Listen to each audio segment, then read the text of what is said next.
The travel industry has been facing an adversary like no other this year. Unprecedented has probably become the most overused word of 2020.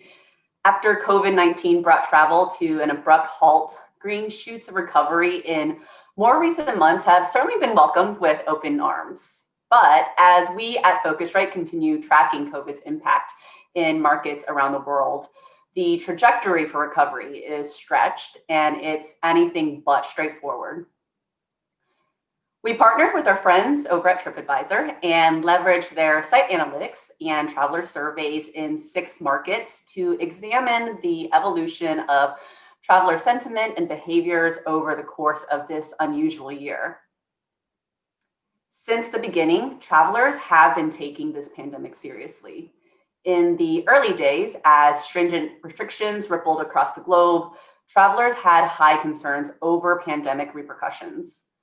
Lives were drastically altered as we all had to adapt to this new abnormal. Tripadvisor site analytics indicate that travel bottomed out in April as strict shutdown measures and border restrictions kept travelers at home. But as restrictions loosened and travelers adapted to the new environment, travel daydreams and planning revved back up. For both hotel and experiences, engagement on Tripadvisor this year began to recover more and more each month through the summer months. 9 months have passed since the world first shut down, and some key behavioral shifts for pandemic-era travel have definitely emerged. The first is that health is still the #1 COVID-related concern. This was true in all countries that were surveyed. Despite the improvement in travel engagement over the past few months, unease over health and safety remains elevated as it did in the early days. In comparison, the return of unrestricted free movement, which would facilitate a stronger return of travel, falls to the wayside when health and finances are at stake.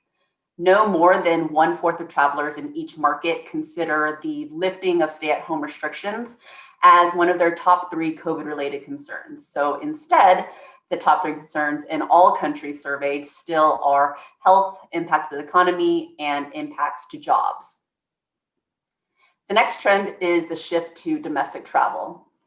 Strict border restrictions in much of the world mean that much of international leisure travel likewise has been put on hold. Year to date, when looking at paid hotel activity on Tripadvisor, domestic stays account for 68% share, and that's compared to a 58% share last year.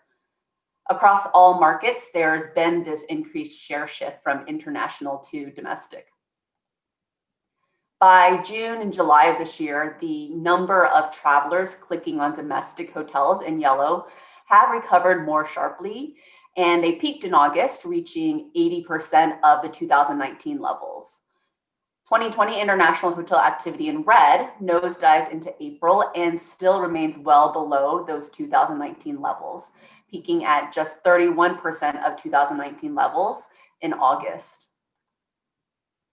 Upcoming travel will not only continue to skew heavily domestic, but it's also going to be much closer to home.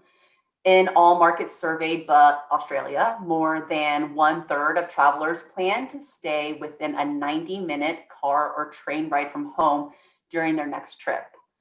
In Australia, which is far larger in size, another 40% will still drive to their next destination, just exceeding that 90-minute destination mark. Our next trend examines the shift in destination types. The sparkle of big city trips have lost some luster, but not as just drastically as might have been expected. So in all markets surveyed, but Italy and Japan, more travelers say they are less likely to consider a city trip now than before the pandemic. However, half or more of travelers say that the appeal of city trips remains unchanged. But COVID has tipped the scales in favor of outdoor destinations.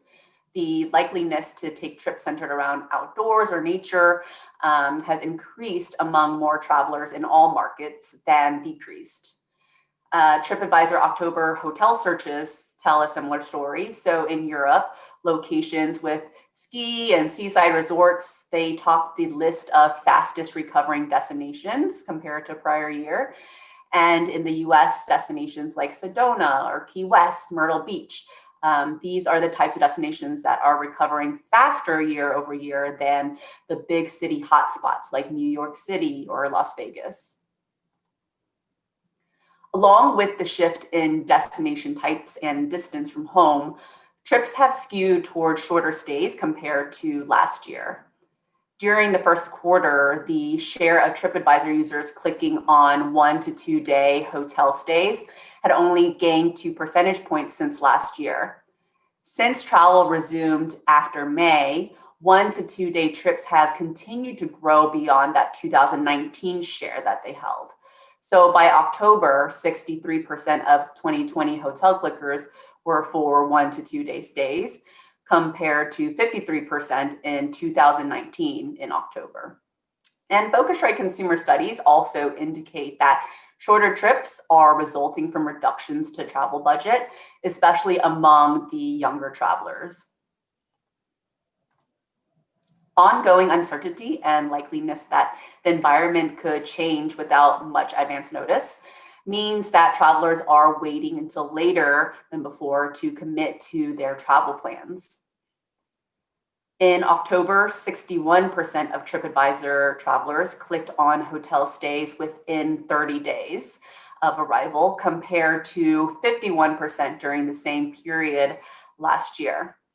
So some of this overall share shift can be attributed to the increase in domestic travel and decrease in international travel, but even among international searches, the share of stays with shorter lead times has increased since the summer months. So in red here, we look at international travelers clicking on stays within 1 to 30 days until arrival and their share of total international trips. And in mid-June, the share of the travelers with this short planning window exceeded 2019 share and continues to exceed 2019 levels. In yellow, domestic travel portrays a similar trend. Last-minute booking doesn't necessarily mean that plans are being made spontaneously, though. So travelers are planning more diligently now than pre-pandemic times. 62% or more in each market surveyed say that they will research their next trip more than they did during past times. And flexible cancellation policies are a must during this time period. Now, as infection levels fluctuate at different rates across markets, traveler outlook likewise varies. When pent-up demand is going to translate into future bookings, well, that is dependent on science and government, but also consumers' confidence. And despite the US logging the highest infections and deaths, US travelers have the most optimistic outlook. Their confidence in impending safe travel has recovered more than the other markets that were surveyed. So as of mid-October, nearly half of US travelers felt that it's safer to travel over the next 3 months than 3 months ago. But if we look at the other markets that were surveyed, confidence is waning more than it's improving. And this is especially true in Asian and European countries, where 42 to 51% of travelers are less confident that the travel environment in the next 3 months is going to be safer than it was in the past 3 months. But what travelers do agree on is that the desire to travel is strong and travel remains important to them, even if it is temporarily halted. And during this time of restrictions and uncertainty, travelers are definitely still eagerly awaiting travel's big return. Across all markets, travelers continue to dream up what and where their next big adventure is going to be.